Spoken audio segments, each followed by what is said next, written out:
Halo Sobat Fakta, ketemu lagi di channel Bukan Hoaksi. Buka mata, lebarkan telinga, kita akan menyajikan informasi terupdate seputar fakta. Gambang kromong tali topeng pencak silat, kita dukung biar orang-orang lihat. Tanggidor lenong palem pintu ondel-ondel. Jakarta, kota yang tak pernah tidur. Megapolitan yang menjadi pusat ekonomi, budaya, dan pemerintahan Indonesia. Halo Sobat No Hoax, ketemu lagi dengan saya Mimin di channel ini. Kali ini Mimin ingin membahas tentang negeri kita tercinta, maksud saya Indonesia. Di balik gedung-gedung pencakar langit dan jalanan yang sibuk, tersembunyi sejarah panjang, penuh perubahan, perjuangan, dan harapan. Mari kita telusuri jejaknya dari abad ke-14 hingga hari ini. Inilah perjalanan Jakarta, dari pelabuhan kecil hingga menjadi salah satu kota terbesar di Asia Tenggara. Sebelum itu jangan lupa ya Sobat No Hoax, tekan tombol subscribe dan nyalakan loncengnya agar kalian mendapatkan informasi-informasi menarik di video selanjutnya. Bagian 1, Sunda Kelapa, awal mula. Sebelum Jakarta seperti sekarang dan disebut Jakarta, kota ini dulunya adalah pelabuhan kecil yang ramai, bernama Sunda Kelapa, di abad ke-14.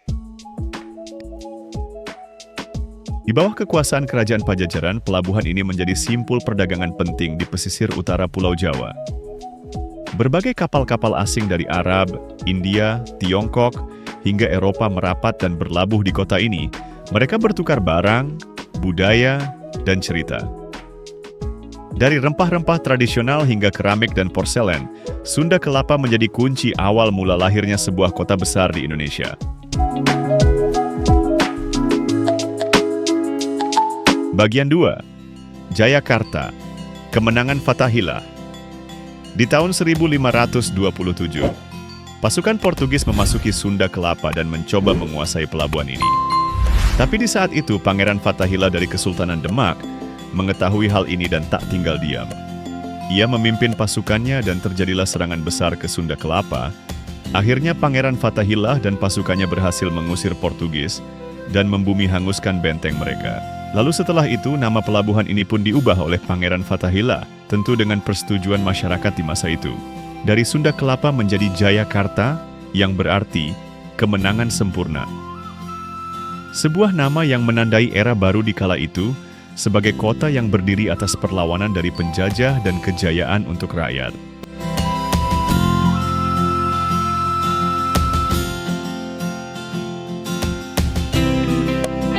Bagian 3, Batavia, kota kolonial. Lalu kita maju sedikit di tahun 1619.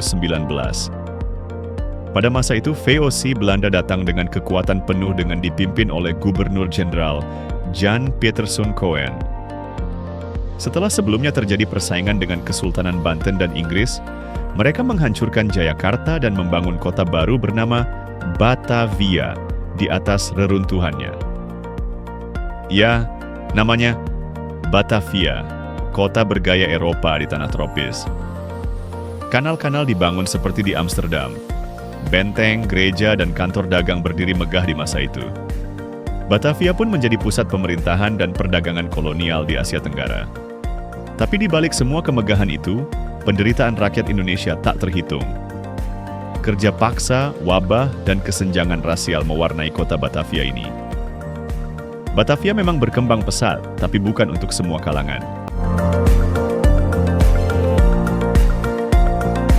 Bagian 4, Jakarta Tokubetsushi, masa Jepang. Di tahun 1942, dunia pun berubah. Pasukan Jepang berhasil mengalahkan pasukan Belanda dan menduduki Hindia Belanda.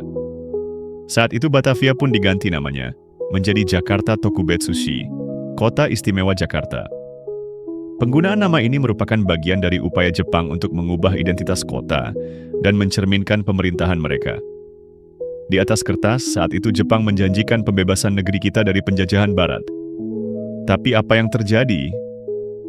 Kenyataannya, rakyat kita justru dihadapkan pada kerja paksa yang disebut romusha, kelaparan yang tak tertolong, dan kekerasan secara fisik dan mental. Meski di masa itu penuh penderitaan, benih-benih nasionalisme pun tumbuh diam-diam di Jakarta. Bagian 5. Jakarta Merdeka, Ibu Kota Republik Indonesia.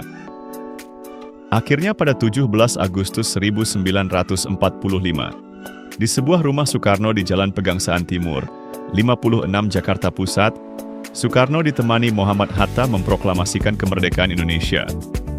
Jakarta pun resmi menjadi ibu kota negara Republik Indonesia. Kota ini pun perlahan bertransformasi. Di bawah pimpinan Bung Karno, Jakarta dibangun sebagai etalase bangsa negara Indonesia. Monumen Nasional atau yang kita akrab menyebutnya Monas, menjulang tinggi sebagai simbol dari semangat rakyat Indonesia. Ditambah Stadion Gelora Bung Karno, jalan protokol, hingga gedung-gedung negara mulai mewarnai wajah ibu kota.